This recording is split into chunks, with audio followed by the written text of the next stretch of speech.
Hey there, Cape Cod. It's high noon on Wednesday, and you know what that means. It's time for another episode of Life with Gwen. Now, I know that at least some of you guys made New Year's resolutions, and it was pretty funny on January 2nd when my daughter, who is a faithful gym goer, got up and said, "Oh no, I don't want to go today. It's going to be really crowded." And this is true. We all start out on January 2nd ready to change our lives. But you know what? Some things you can accomplish, and we've brought in an expert to help us with that. With us today is Ed Ring, owner of Ring Brothers, and you have just grown up with produce all your life because your family has been in the business for since 1925. 1925. Yep. So you must have grown up with it all the time. Since I was like 5 years old. Yes, and so you've brought some vegetables for us to talk about and some fruits. And we're going to talk about some recipes that you can make just without even having to follow a card or anything. And maybe I can ask you to tell me a little bit, because you have a lot of local connections as well. I had heard the story from you and from the late Neil Connolly, who was a Kennedy chef, that your dad would sometimes, if they forgot something, he would sometimes drive produce over to the Kennedy compound. So you've been on Cape for quite a long time. Right. My father in the 70s and 80s, he used to volunteer to bring product over to Ted Kennedy. And Ted Kennedy used to tell him to sit down, have a cup of coffee, and my father would make the delivery. And he used to always volunteer. Can I do it? Can I bring it over? Can I bring it over? So that was fun for my father. I had heard that the Kennedy Kitchen was a gathering place, like in many homes. And, Chef Connolly would be cooking and also pulling out some treats for visiting dignitaries, that it was a very warm experience at the time. Tell me a little bit about, you have a place in South Dennis. Yes. And also in Cambridge, is that right? We have a store in Cambridge, and we wholesale all restaurants from Provincetown to Plymouth. And we have our store in South Dennis. That sounds great. And you said an interesting thing when we were talking. You said that you tend to shop, and of course, you have the advantage of being there, but that you tend to shop like they do in Europe. Tell me about that. I think most people that shop in a store usually shop in a store probably 10 times a week, at least 10 to 15 times. They'll usually stop at lunchtime and grab a lunch, some type of lunch.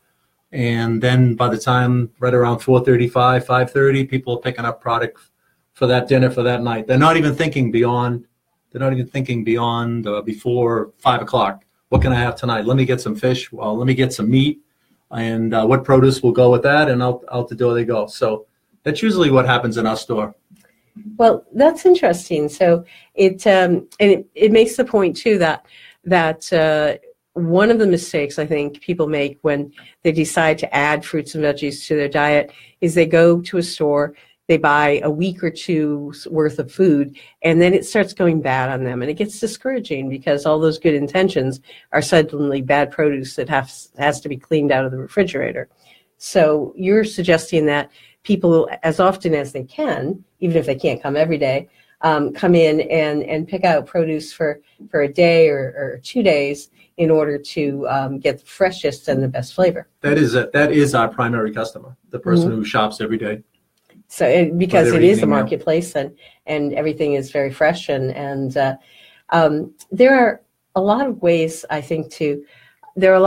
to start using vegetables even if you didn't grow up. I mean, I actually grew up on canned vegetables and then had a roommate in college who did frozen, and then finally got to the point of trying to eat locally fresh produce whenever it was available. So and we've had a lot of conversation about that, about the fact that here in the Northeast, where we're looking at a big storm tomorrow, people, here in the Northeast, we actually can't have the kinds of produce that we're used to, but the market has kind of found some ways to come up with strawberries in November and December and that kind of thing. Yeah. Well, a lot of the problem is one of the biggest problems is people come in the store every day, expect the product to be absolutely perfect every day of the year, and they expect us to have the product every day of the year. And we do.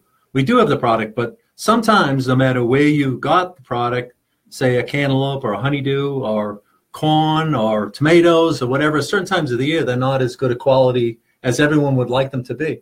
But most people just expect the product to be there. So that's our job, to have it. But we have the best product that's available. And then also people come in and they say there's certain areas they do not want the product from. I do not want them from this country or that country. But if we didn't have those countries and those imports, we'd end up with only half the products, which is the problem.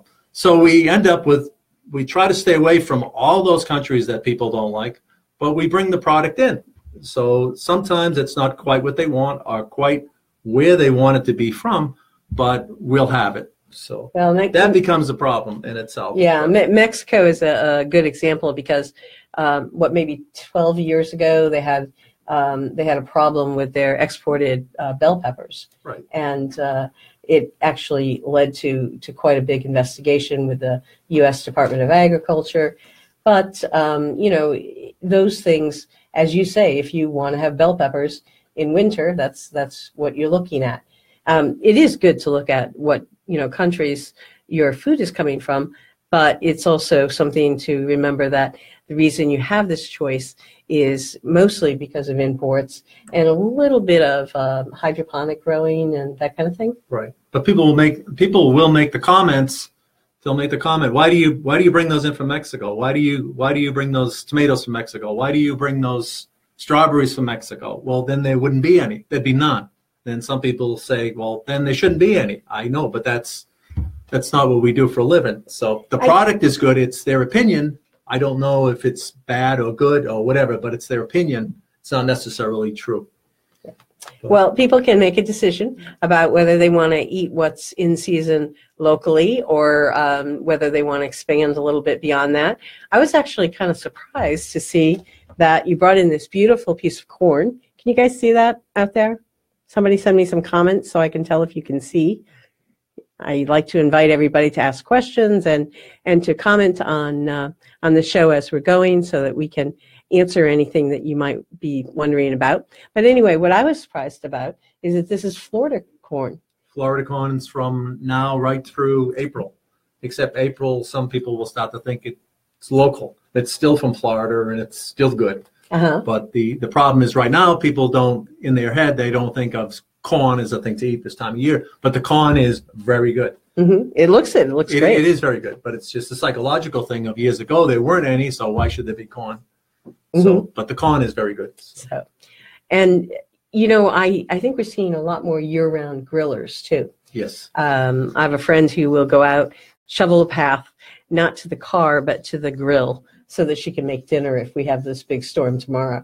And she's been doing this for years, but we have a lot more year-round grillers, and that's a wonderful way to prepare vegetables. Right.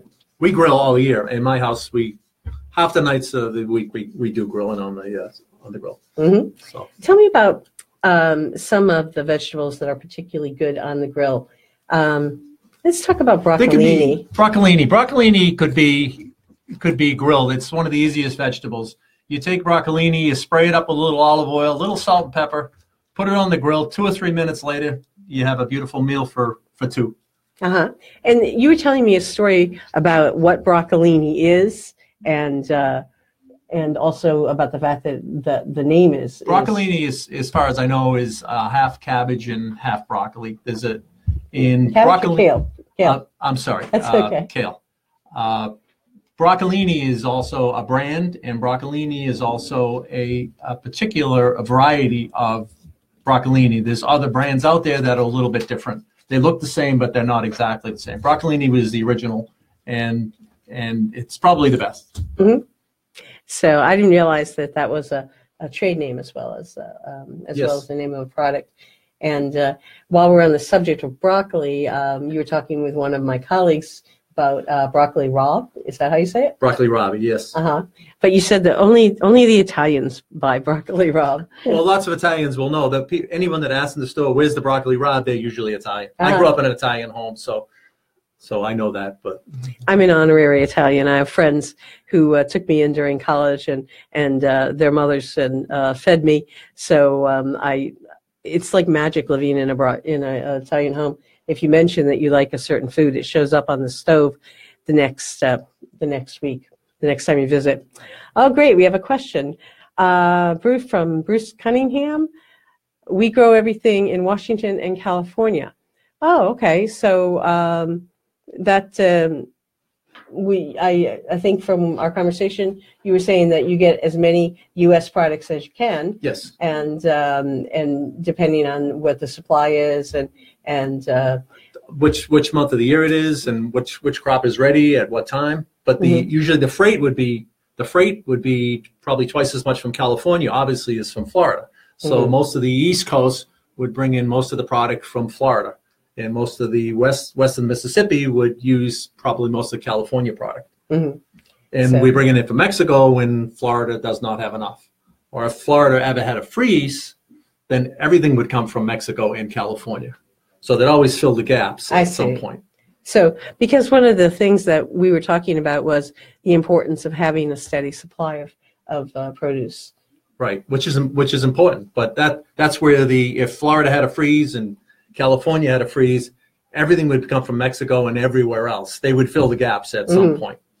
And you know what amazes me? And when my brother's wife's mother came to visit from Korea, they didn't want to go see the historic sites. They wanted to go to the big grocery stores because there's so much variety. It's just incredible how many different things that you can buy. And, every time I go grocery shopping, I feel blessed that there's such choice. We live in a place where there's such choice. And you brought some of those things to show us. How about if we turn our attention to the baby Brussels sprouts? Well, first of all, we have regular Brussels sprouts. They come from California. And then we also have baby Brussels sprouts, which are flown in every day from Holland. And over the last couple of years, purple Brussels sprouts have become real popular in the last, say, 3 years. And they have a little bit more of a nuttier flavor, and you could cook those on the grill or in the oven for about 350 for about a half hour. Little olive oil, little salt and pepper, and they're absolutely delicious. Unless you're at my house, and then there's a tablespoon of maple syrup and possibly a little bit of bacon, because then you get that sweet and salty along with Exactly.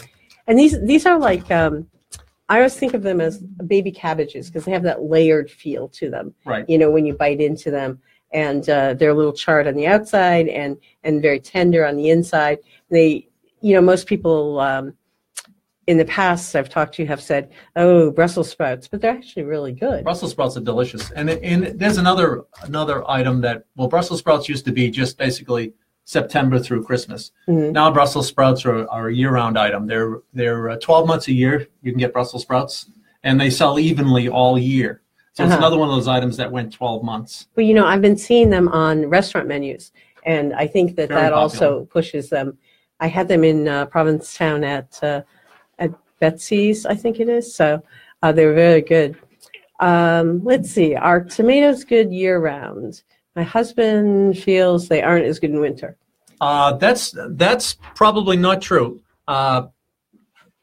In the summertime, we get a lot of local tomatoes. We'll get heirloom tomatoes right from Barnstable. We get them from 2 or 3 different farms. They're absolutely delicious. I would agree with you. 2 or 3 months of the year, they're the best. But we also have these backyard farm tomatoes. They come from Maine, and we have Whoppers, which are the big ones. And they are as good as any tomato you would get all year. Now, the problem is that most of the supermarkets will have the tomatoes on the vine, but they will come from Canada or Mexico or some other strange place. They do not have the flavor that these backyard farms have from Maine. So there is a difference on which backyard farm's tomato you eat, or you eat just a regular tomato on a vine that are advertised in some of the lower-end supermarkets. This is the one you'd want to buy all the time. They do have as much flavor as the summer tomato, and that was the reason they started this company about 10 years ago. So it's backyard farms from Maine, and I bring these home all the time. But are they as good as July and August on a hot night on the deck? Probably not. But they're as good as you're ever going to get.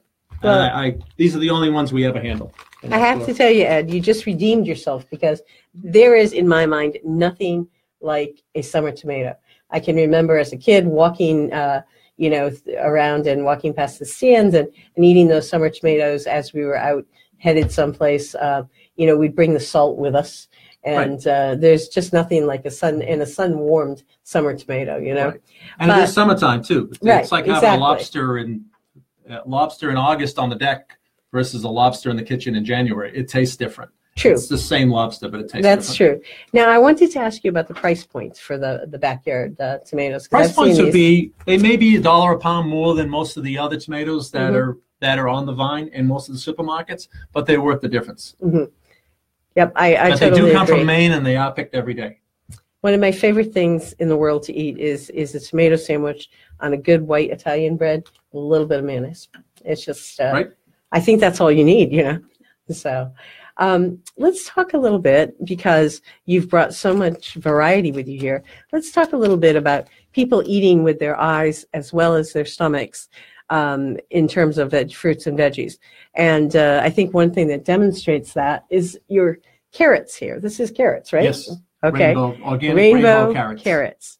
So tell me a little bit about, are people coming in and actually asking you for specific colors for different than the trend is colorful vegetables. The rainbow carrots. We have like 3 or 4 different kinds. We have orange beets. We have mixed colored beets. Purple Brussels sprouts. Seems to be the trend. Anything with color or color Swiss chard, people do look for the color. Not so much for the organic, but they look for the color. That's interesting. Do you think it's just because we all photograph our food for I think Instagram? it's a mental. It's a health issue. Mm-hmm. Supposedly, purple Brussels sprouts are more nutritious. I don't know that for a fact, but people in their mind, they have it in their mind that colorful vegetables are much more nutritious as they read different periodicals. Do you find in cooking them up that there's much difference or any difference in how you cook them? We cook them the same. I mean, I am not a cook. My wife is a great cook. See, I told you if you said that, you would go home and get a lot of credit. I know that. Yeah.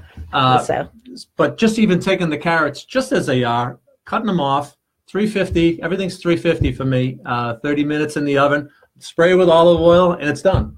It doesn't have to be any more complicated than that. People make it complicated. They make cooking complicated. Fresh vegetables are not expensive if you buy good vegetables and cook them simply. It's not a big deal. If a bunch of carrots is $4, you get a beautiful vegetable for $4. It's not a lot of money. A lot of these, you can use the greens as well. Exactly. You can saute them. Beet greens, you can eat the beet greens. Mm-hmm. That's a whole nother meal. Yep. And use them as cook them up, save the water, and use that vegetable broth as a base for a green soup. Right. It's they're very versatile. And one thing we haven't mentioned yet is actually a lot of these things are great in your lunchbox, just raw.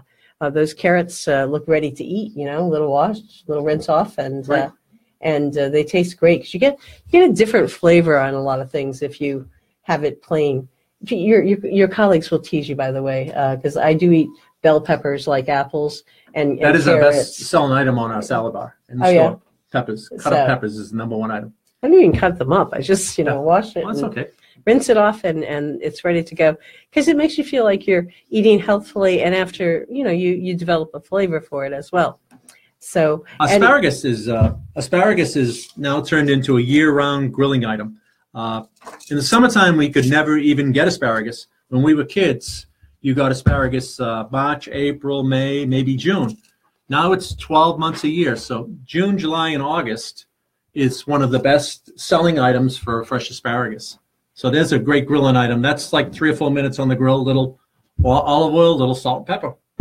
Or you can also eat them raw. I've seen them on veggie trays. I think Olive over at Casual Gourmet does raw asparagus in season on her veggie trays. So, and they're delicious. They have a nice bite to them. Yeah. It's a very nice flavor. So we have a message from someone who knew, is this the 50s? This must be your dad. That was my dad. Right? And I was probably on the truck.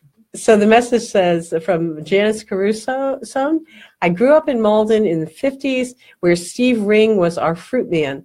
And this is And the sidekick. And Janice, I was probably on the truck in Malden because we grew up in Malden. What does that mean? That you were the fruit man? My father, in the 50s, as when he got out of the Army, he grabbed the truck and started pedaling around the streets. He picked up the produce at Faneuil Hall area and pedaled around the streets. And I used to be in the back of the truck, and I used to meet him after school. And people would come out to the truck, and I'd bring up the orders to their house in a little basket, and that's what we did in the 50s. Like the original so I probably know you, CSA Janice. idea.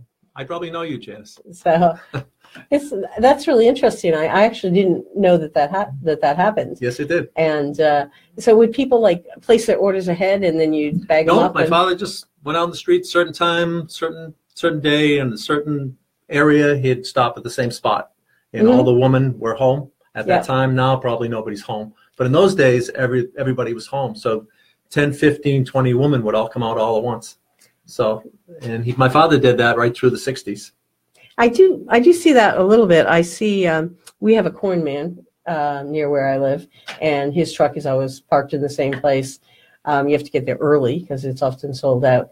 But I see that a little bit, but I hadn't realized that it was happening before, and people would come down and get what they wanted. Yeah, my father would give a couple hollers out, and everybody'd come out. Sounds great. And my uncle did that in the 30s and 40s. Wow. My uncle was older than my dad. Uh-huh. So. And then my dad got out of the war, and then he started up the truck. So. Oh. And we've been on the Cape since 1968, 69. So now, if someone is looking for a particular vegetable, can you usually order that for them? I could probably get anyone anything. This is a big statement, but I could probably get anyone anything they wanted in the world probably within 2-3 days. Uh-huh. So if someone says I want something, if they want to pay, I can probably get it. We have enough connections over the last years that we could probably get anything you want at any time. Can you tell us what we might be expecting from restaurants? Is there one or two pieces of produce that are particularly popular right now? Most of the restaurants are getting into these, you think we're into funky stuff, but then they start getting into all these microgreens. Everyone wants a different kind of microgreen nowadays. It's a totally different business than it was 10, 20 years ago. It used to be mesclun mix, spring mix used to be the gourmet item. Now it's every kind of green there is. Like greens, I don't even know. My wholesale guy, he deals with them all day long, and there's all different types of greens, which are crazy stuff. So I think he brought a box. Ed was so nice. He brought an entire basket of fruits and vegetables. Is that microgreens the local ones that you have there? This is a local farm, which is Little Leaf Farm from Devens, Mass. And if you looked it up and really wanted to look into it, it's a product that this backyard farm tomato guy developed originally, and now he developed this company, and it's all local greens picked not by hand, all by machine, and packaged all by machine. So, and it's a crispy lettuce, not like most of the lettuces you'll find in the other packages. And this is hydroponic, right? Yes, it is. Yes, it is, but not touched by any human hands. Oh, that's amazing. From seed all the way to packing. Wow. I know that there are some hydroponic farmers here on the Cape as well. They may not go all season, you were saying, but they're doing this, and sometimes you can find them at the farmers markets, and sometimes they're selling to you or selling to restaurants. So we do have a growing farming community here on the Cape. If I'm wrong about that and anyone wants to send me a comment, let me know. But as far as I know, the community is growing of farmers who are providing things like CSA's community agriculture grants, where you can order, you can be a part of the harvest and get a bag every week or two. Right. So, and we have another question. Let's see. Asparagus is great, lightly blanched and chilled for a healthy snack. Maybe rolled in ham or cheese. You had me to the ham or cheese, and I think that's true. It's good. And I guess it's good to have a little protein in there as That's well. right, exactly. So tell me a little bit more about going home and throwing together the 5-minute meal. You had a couple of interesting combinations when we were talking about that. I am definitely not a chef or a cook, but I can some nights, if I get home a few minutes before my wife, I can actually put together a meal in a half hour with probably about 5 minutes of labor. I'll take a sweet potato, organic sweet potato, and cut that up, and I'll take some butternut squash, cube it up, or take some Brussels sprouts and spray them with olive oil, put them in 350 half an hour, and then grab a piece of salmon at a fish market, and that's the meal. And the meal is absolutely delicious with it. Basically, no effort whatsoever. So are you, we have another question that we'll get to in just a moment. When you do this, are you baking at 350? Is that what you're doing? It's basically 350. My program is basically 350 for a half hour, and then I just test it. So anyone who wants to start trying vegetables, it's not that difficult. It's not that difficult. People make it complicated. It's 350 a half an hour, and then you a little bit of oil, a little bit of olive oil, and there's no butter. You cook even potatoes, and you cube them up, and you spray them with olive oil. You don't need any butter. People think you need a baked potato, and you need to throw a pound of butter on it. You don't need to do that. It's absolutely delicious. It's true. In fact, it's funny, the timing on this comment. Hello, Beverly Baldwin Nightingale. What a great name. The timing on this comment is perfect. You'd think we arranged it. It says, cooking the vegetables simply brings out the best flavor. I couldn't agree with you more, Beverly. I couldn't agree with you more. You know, people tend to, I need hollandaise sauce, and I need all these fancy sauces. You don't need all the fancy sauces.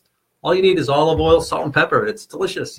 I figure this is on the 90-10 plan, because 90% of the time I'm eating my vegetables cooked simply or raw. And then the other 10% is when I'm going to go out and go to a chef who I know is making a really good sauce, you know, and the hollandaise. And that's when that comes in. So it's more the treat part of my diet. Right. Exactly. Absolutely. But just cooking simply is so easy. People make it more complicated than it needs to be. Okay, so let's kind of, as we come up to the end of the show, let's sort of go through some of these tips. If you want to start eating vegetables, you can put them in your lunchbox. You know, you're going to make your lunch because it's going to be less salt and less calories than if you go out every day. And so you can make them raw, or you can lightly blanch them and a little bit of salt and pepper. And you can chill them after you lightly blanch them. So they will be, they'll be really delicious. And you can do that with asparagus, with broccolini, with, Brussels sprouts, I think you'd want to cook first, probably. Probably. Yeah, I'm not big on Brussels sprouts raw, but many of these things can be eaten raw. Well, shaved Brussels sprouts now, a lot of restaurants are buying.